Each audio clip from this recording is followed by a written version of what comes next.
did the box for me. He said he had a gift for me. So I opened it and it was this really pretty necklace. I told him thank you. Next thing you know, he ended up leaning in trying to kiss me. I asked him what he was doing, and he said, well, I thought this is what you came for. I looked at him in shock and said no. I ended up running out of the house and blocking his number. I told my mom that I wanted to change therapists, and I've never told anybody about this. Lesson learned, always keep things professional. Follow for more story times. I'm also releasing a business, so follow it. It's in the caption. I've been doing things with my mother's husband, and I don't know what to do. So my mom married this guy, let's call him John. They married when I was 10 years old. He made her happy and he was the perfect match for her. But something about him just didn't sit right with me. I never liked him, and it was only 2 years since my mother had moved on from my original father. My father had died from cancer, so obviously that was hard for me. I didn't really get the chance to heal at 10 years old, especially since I didn't know how to process my emotion. I was so young.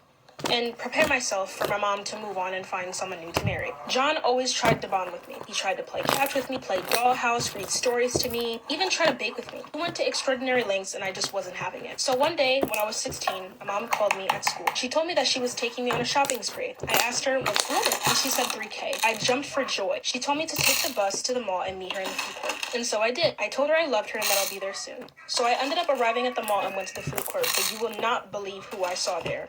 Come back for part 2. I was so frustrated to find out it was John. I asked him, what are you doing here?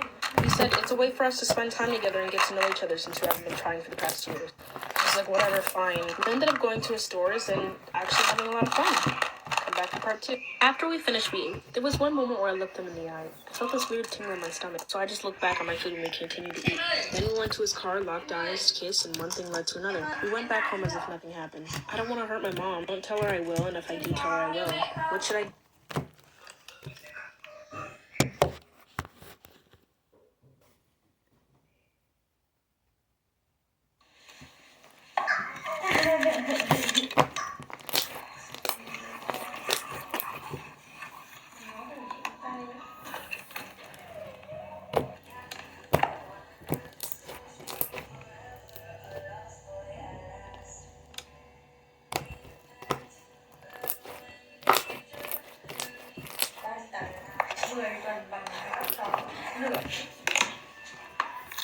Ôi, chị Tám hạnh phúc mềm Phạm ố được.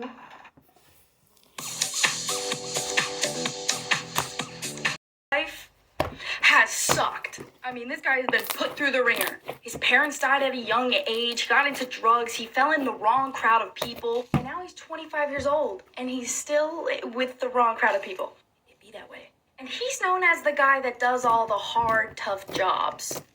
Illegal ones. So his boss comes to him one day and says that he has been requested to do a very specific job. His boss tells him he doesn't know what the job is yet, he just knows that they're offering millions of dollars. And then if he accepts the job, the person who hired him will be sending him the information anonymously. So he hears $1 million and he's like, I'll take it, I'll take the job. He needs this money. I need it too, but whatever. Anyway, he accepts the job, and a few weeks later, a package shows up on his doorstep. He opens up the package, and inside is what he needs to do. Whoever hired him needs him to kidnap somebody. I mean, he's never done that before, but it seems pretty simple, right? Wrong. The person he has to kidnap is the president's daughter. Now he's freaking out. He's accepted the job. He can't back out. Backing out of something like this means one thing. He'll be, killed, if you didn't understand, but anyway. So he has to do 3 things. Grab the girl, take her to the address that was given to him deep within the mountains, and then hand her over to whoever requested the job. It's game time. It's the day of the kidnapping. He's been watching her for weeks. He knows her every move. Is when she's leaving school with her friends. He takes a house in the mountains. At this point, she's still crying. He gets out of the car and looks around, but nobody's there. So he thinks, maybe they're in the house. He grabs her, takes her up the stairs, and knocks on the door. No answer. Somehow she gets the bag off of her head, and all of a sudden, she stops crying. I mean, she turns completely calm. Way too calm. As her hands are tied up, she reaches out and punches in a code on the door keypad. The door unlocks. He follows her into the house. She turns to him and she says, take these ropes off my hands. He says, no, somebody's coming to get you. She looks at him and she goes, nobody's coming. And He looks at her, he's like, what do you mean nobody's coming? Someone better be coming. I have the president's daughter. I will go to jail for life. She grabs him, looks him in the eyes, and says, don't ask questions, and don't reach out to anyone. It's time for me to disappear. I am going to fake my death, and you are going to help me. Did she set this all up? Was she the anonymous person? Why does she need to disappear? Will they succeed in faking her death? And why did she choose him? Story time about how my brother caught me making out with his girlfriend. Disclaimer, this is not my story time. It was sent to me on Instagram. Growing up, I didn't have a really good relationship with my parents or with my brother. The only person that I did get along with was my sister. You see, we're kind of a religious family. When I was 15, I knew that I liked girls, but there was no way that I would tell my parents that I did. They would never accept that their daughter liked other girls. I basically suppressed all of those feelings for about 5 years. When I turned 20, I decided to come out to my sister. My sister was super open, accepting, and she was really loving about it. She never once made me feel bad. I asked her what she thought about me telling the rest of the family, and she said definitely not. She knew that her parents would freak. I finally got my first girlfriend a year after that. I actually met her on my 21st birthday. At this point, I still lived with my parents, so I basically said that she was a best friend of mine. My parents, of course, believed me because they had no other reason not to. She would come over to my house, and we would just spend time together there. She eventually got really upset that I would never tell my parents about us, and she decided to break up with me because of it. Of course, I was brokenhearted about it, but 3 weeks later, I met my brother's now girlfriend. Right off the bat, we got along really well. Like I said before, I never had a really good relationship with my brother. He suspected that I liked girls, but he never came out and told me.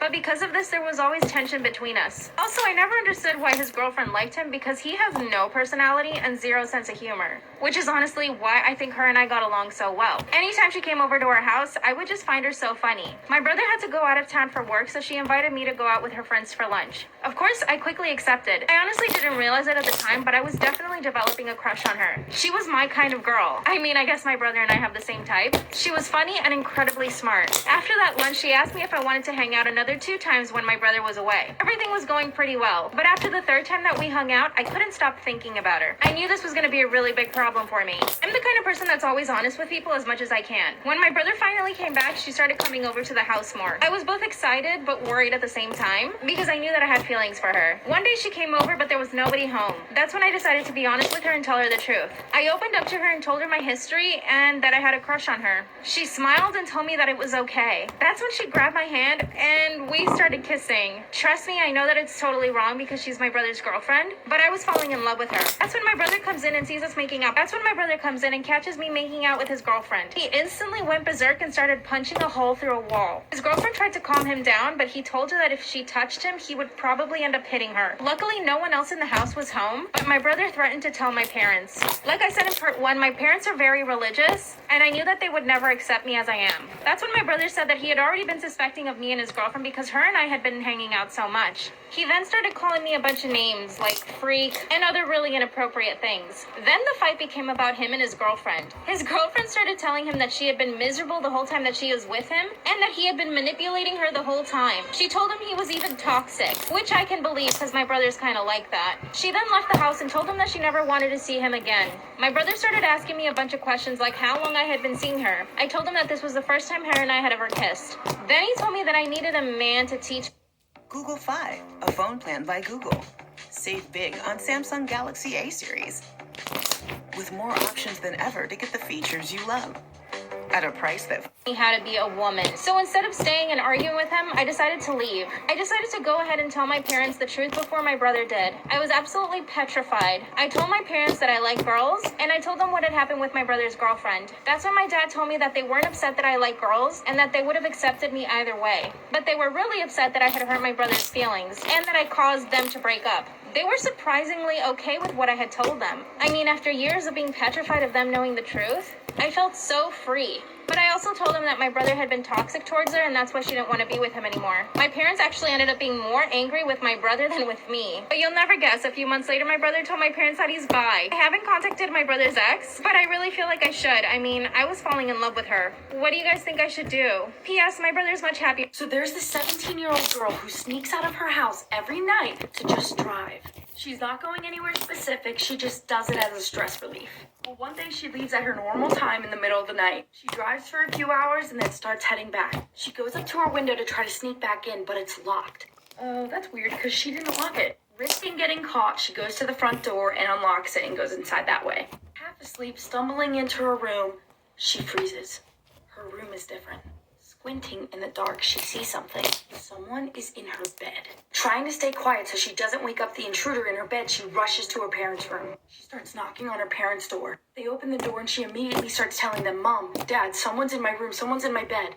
For a second, they just look at her, and then their entire demeanor changes. They start yelling at her, "Who are you? How did you get in our house?" Confused and scared, she's like, "Mom, Dad, it's me, it's Abigail." They say that they have no idea who she is, and if she doesn't get out, they're calling the police. Scared and confused, she runs out of the house and gets to her car. On the verge of tears, she pulls into the police station and runs in.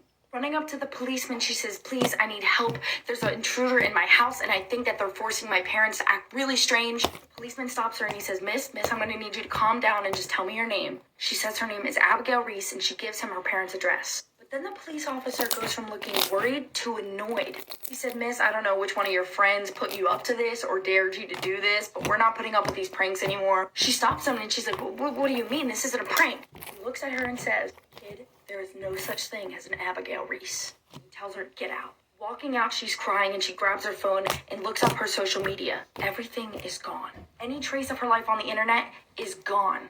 In tears, she looks up from her phone and sees some random guy leaning against her car. He stares at her for a second and then says, "They didn't believe me either." Huh?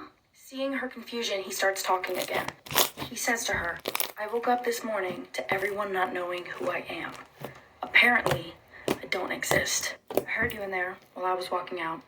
They told me the same thing, but now I know I'm not crazy.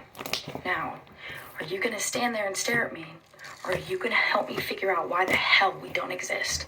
How did this happen? Is this some extremely realistic hallucination? Who is this guy? Why has the world erased their lives? And are there others? This could honestly be a TV show. Story time about how I was stabbed 10 times while protecting my girlfriend. When I was younger, I had a girlfriend whose family was affiliated with the gang the Latin Kings. One night I was with her brother, and her mother in a store in the north side of Houston, which is the hood. We ran into the son, mother, and sister of this other family that they had a problem with. As soon as they spotted each other, they started talking trash back and forth. It escalated so much that the man from their family called out my girlfriend. In the hood, it's common for a woman to fight a man. I was stuck at first because I had never seen anything like this until that moment. However, I didn't hesitate. When he started inching towards my girlfriend, I walked up to him, grabbed him, and started swinging. I wasn't aware at the time that he had a weapon nor that he was using it on me during our fight. This went on for a few minutes until his family broke us apart. Then he went back to talking trash to my girl and he finished it with, "Shut up, B, before I stab you too." At that moment, we all got quiet. I looked down and saw a puddle of blood under me. That's when the realization set in of what had happened. I was barely in any pain, but that's probably because my adrenaline was on fire. They quickly took off and we went back in the store. My girlfriend and her mom were crying. I remember sitting there and looking at the blood, then taking out a cigarette and smoking it as I waited. I felt nothing but peace in that moment. It was the most peaceful feeling I've ever experienced in my life. I guess it's because I knew that this was fixing to be it and none of it matters anymore. I was okay with the thought of death.